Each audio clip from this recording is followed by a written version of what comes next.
Masih ingatkah kalian ketika tahun 2019, panggung politik Indonesia seperti sebuah panggung sandiwara besar? Di sana, Partai PSI muncul dengan percaya diri, membawa jargon anak muda, berani berbeda, dan lantang mengkritik siapa saja yang mereka anggap mewakili politik lama. Dalam salah satu aksinya yang paling terkenal, mereka bahkan meluncurkan sebuah penghargaan satir yang diberi nama Award Kebohongan untuk Prabowo Subianto. Sebuah piala sindiran yang kala itu dianggap langkah berani, tetapi kini lebih terasa seperti blunder sejarah yang membalik arah tawa. Momen itu diingat publik sebagai salah satu episode paling nyinyir dalam sejarah politik modern Indonesia. Bagaimana tidak, Prabowo yang saat itu sedang maju sebagai capres tiba-tiba dijadikan objek parodi oleh partai baru yang mengklaim dirinya partai anak muda paling progresif. Kamera televisi merekam wajah-wajah penuh semangat itu. Isyana Bagus Oka membaca teks dengan penuh percaya diri. Camara Amani menyuarakan kritik dengan suara lantang. Dan Dedek Prayudi alias Uki tampil di televisi seolah menjadi dosen politik yang mengajari publik tentang kebenaran. Di balik layar, Grace Natali, sang ketua umum, tersenyum puas. PSI merasa berhasil menciptakan momentum. Mereka tidak hanya mengkritik, tetapi menyajikannya dengan gaya yang berbeda. Satir, modern, dan tentu saja penuh dengan rasa percaya diri khas anak muda. Seolah-olah panggung politik hanyalah arena stand-up komedi di mana mereka bebas melontarkan ejekan. Tak lupa, Raja Juli Antoni, sang sekjen, turut mempertegas narasi itu. Ia tampil dengan gaya akademis, penuh kutipan teori untuk menolak gagasan-gagasan Prabowo.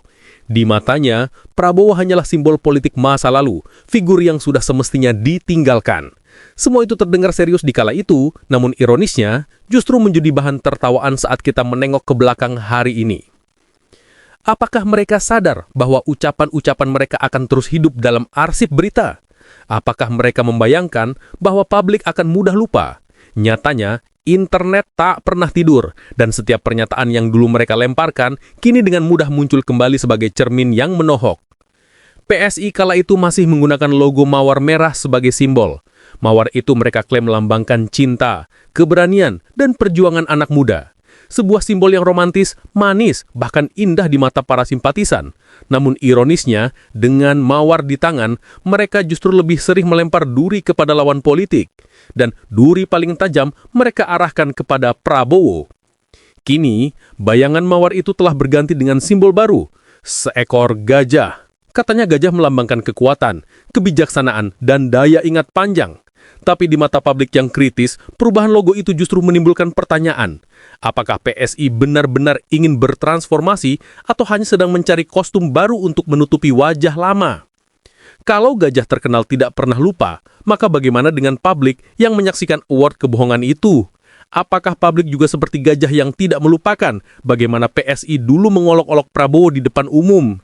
Bukankah itu justru jadi ironi baru yang semakin pedas? PSI pernah berdiri di panggung dengan penuh keyakinan bahwa mereka adalah generasi penyelamat politik Indonesia. Mereka merasa memiliki hak moral untuk menunjuk siapapun yang layak diberi label bohong. Tetapi kini, setelah kursi empuk kekuasaan terbuka, beberapa wajah yang sama justru duduk nyaman di lingkaran kekuasaan Prabowo. Ironi ini seperti sandiwara yang berputar. Dulu, mereka adalah pengkritik paling nyaring. Kini, mereka adalah mitra paling setia. Apakah itu bukti kedewasaan politik, atau justru bukti bahwa pragmatisme lebih berharga daripada konsistensi? Masyarakat pun bertanya-tanya, apakah award kebohongan itu masih berlaku? Apakah piala itu harus diserahkan kembali kepada pemberinya? Karena nyatanya, apa yang mereka tuduhkan kini justru kembali menghantam diri mereka sendiri. Narasi yang dulu begitu pedas, kini terasa hambar. Yang dulu mereka sebut sebagai kebohongan, kini mereka sambut dengan senyuman manis.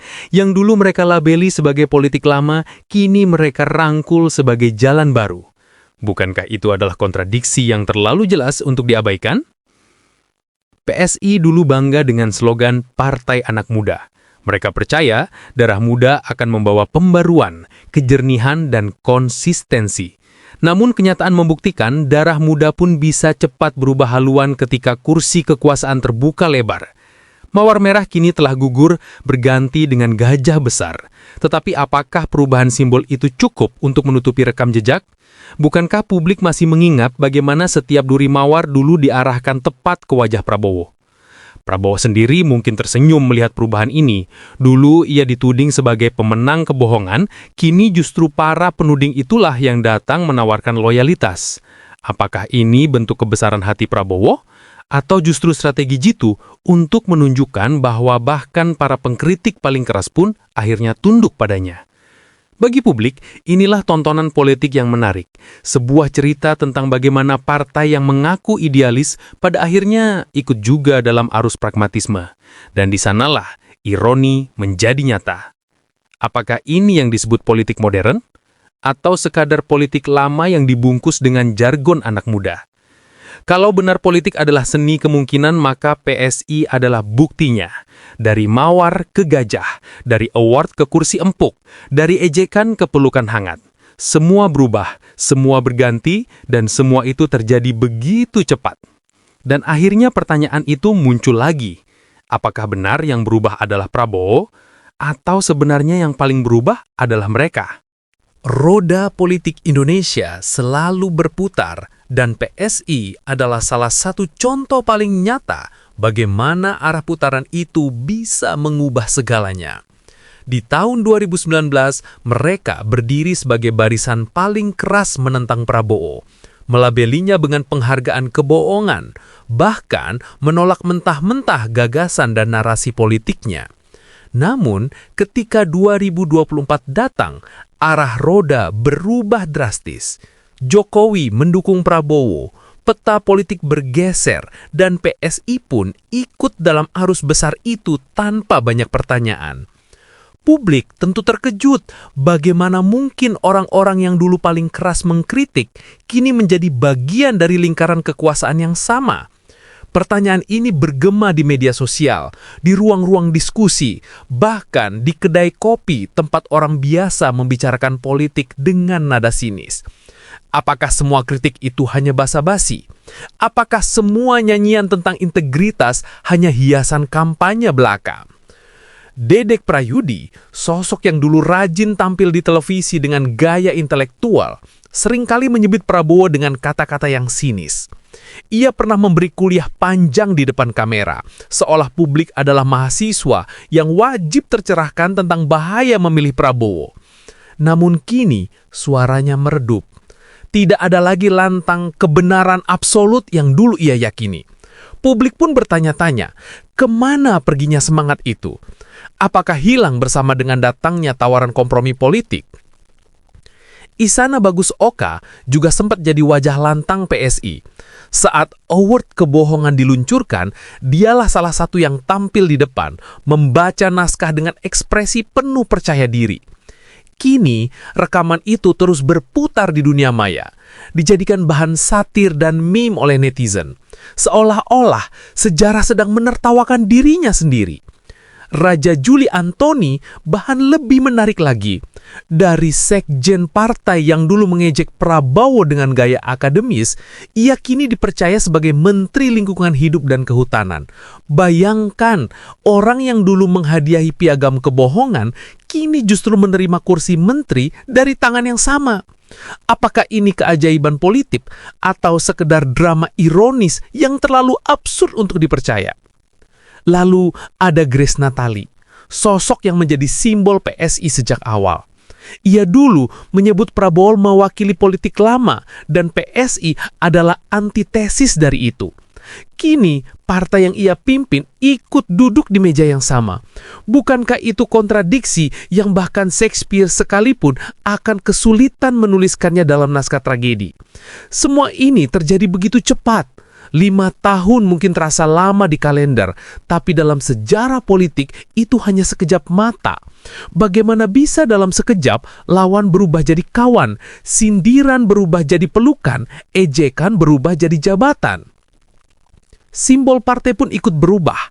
Dari mawar merah yang katanya melambangkan cinta, keberanian, dan semangat anak muda, kini diganti dengan gajah. Publik tentu membaca tanda-tanda ini. Gajah memang melambangkan kekuatan dan kebijaksanaan, tetapi juga dikenal memiliki ingatan yang panjang. Pertanyaannya, apakah PSI sadar bahwa publik juga bisa mengingat dengan panjang? Atau mereka berharap publik cepat lupa?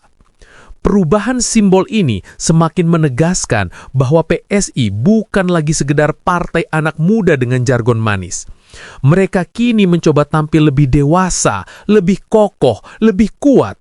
Tetapi, apakah simbol bisa menutupi kontradiksi masa lalu? Bukankah justru perubahan ini mempertegas ironi? Dari mawar yang penuh duri ke gajah yang tidak pernah lupa, semua seakan menjadi bahan tertawaan politik. Prabowo mungkin tersenyum menyaksikan semua ini. Dulu ia dijadikan simbol kebohongan. Kini ia adalah presiden yang memimpin mereka. Dulu ia dituding mewakili masa lalu. Kini masa depan politik PSI justru bergantung pada dirinya. Bukankah itu kemenangan politik yang paling manis? Dan publik hanya bisa menggelengkan kepala. Semua pidato, semua sindiran, semua nilai idealis yang dulu dijual kini terasa seperti kemasan kosong. Yang tersisa hanyalah pragmatisme telanjang yang tidak lagi bisa ditutupi dengan jargon politik anak muda. Apakah ini yang dimaksud politik realis? Atau sekedar bukti bahwa idealisme hanya berlaku sebelum kursi kekuasaan terbuka? Pertanyaan-pertanyaan ini terus menggelinding, semakin tajam seiring dengan semakin jelasnya perubahan sikap mereka. Pada akhirnya, PSI kini berdiri di panggung yang berbeda. Bukan lagi di depan sebagai pengkritik lantang, melainkan di samping sebagai mitra kekuasaan. Dulu mereka memberi Prabowo piala satir kebohongan. Kini mereka memberi hormat kepada presiden yang sama. Dan disinilah satir politik mencapai titik paling absurdnya. Publik tidak pernah lupakan drama ini. Sama seperti gajah, publik memiliki memori yang panjang. Dan setiap kali melihat simbol gajah di bendera PSI, orang-orang mungkin akan tersenyum sinis. Bukan hanya gajah yang tidak lupa, rakyat pun demikian.